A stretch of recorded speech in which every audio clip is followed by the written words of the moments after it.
Jelly strip making time. Whilst I say strip making time, it's actually turning strips into rope.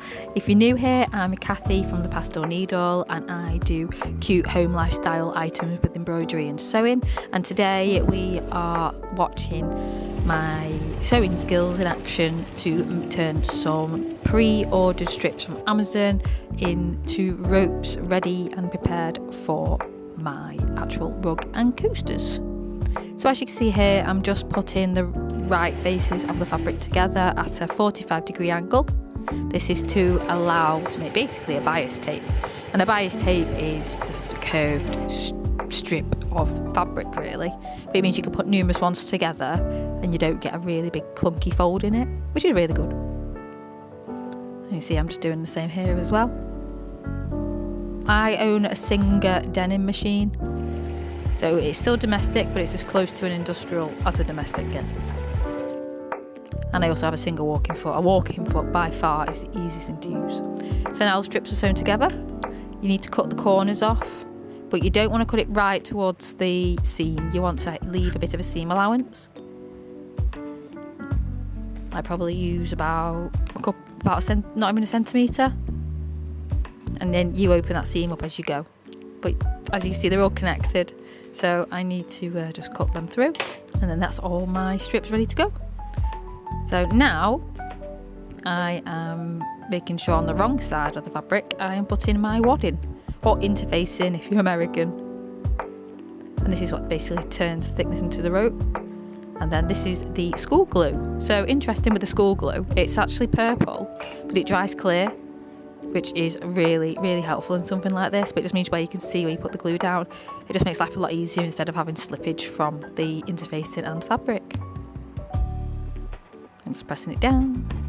And I'm just showing you here the seam. So as you run these through the machine, you just need to make sure you keep the seam open. It lays flatter. So now here is my jelly roll maker. I'll just put a link on the screen just so you can show you which one it is.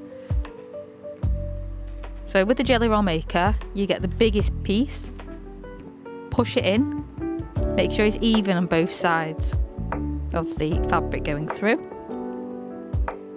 And then you push through so you get like a little tube line.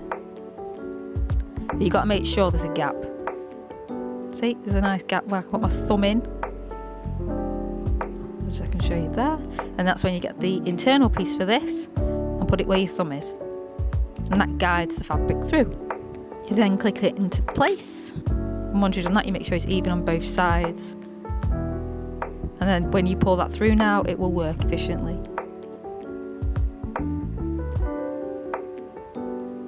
But you do try and just flatten it down, and I'm just turning it over at the minute so I can see how I'm going to push it through the next set.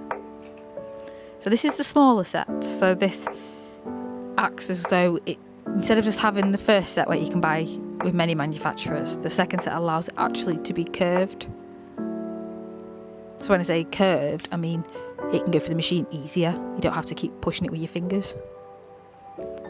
So then I'm just doing the top portion again to turn it into a fold. See? Nice and neat.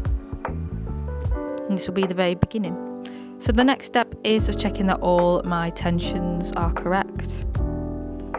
So for this machine I'll put my levels here, and you can see what I use. And then this is my seam guide. This makes life a lot easier so you're not getting different levels of seam allowance on the rope. Just guide you lots and lots easier.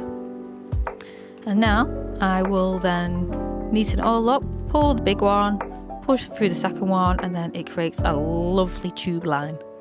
And you just got to make sure that it goes through the machine evenly. And here's now a few examples. I'll leave you with some music to be able to see the tube line go through.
So now I am actually going to be attaching 2 pieces of wadding together, because when you cut it in strips you're obviously going to have more than one piece to connect. So once again I'm using that purple school glue, which I think is fantastic. I'll put it in my Amazon affiliates link below. So you just basically put some glue on and attach it to the next step. Here's me just trying to show you, trying to pay attention so you can actually see it too. Sometimes I do find I do cut the corners off a little bit. It allows it easier to actually get through the first set from the jelly roll maker. So the jelly roll maker I'll also put in my Amazon affiliate link below. It doesn't cost you more, but I get a bit of a commission if you don't know what they are. So there we go, it pushes through nicely. Sometimes you have to go backwards and forwards a few times with it to make sure it goes through, but otherwise I've done it quite a few times now. It makes it easy. Now I am just showing you how my strips are. I do need to get a like a tube to be able to wrap them around. It'd be a little bit easier, but this does for now. And now we're on the last strip. I'm just folding the end, so it's a nice fold like at the very beginning. Some people do taper their edges off. I've not done that yet, but I do plan on putting my labels when I get them. I'm either going to get some woven ones or I'm going to make them myself with embroidery. Let me know in the comments what you think about that. Should I just buy some woven? I think it might look more professional, but because I've got an embroidery machine I do feel like I should do them myself. I'll have a think, but yeah, let me know in the comments what you think about that.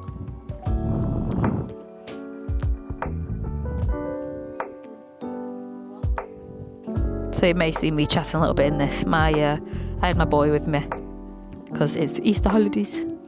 So yeah, there we go.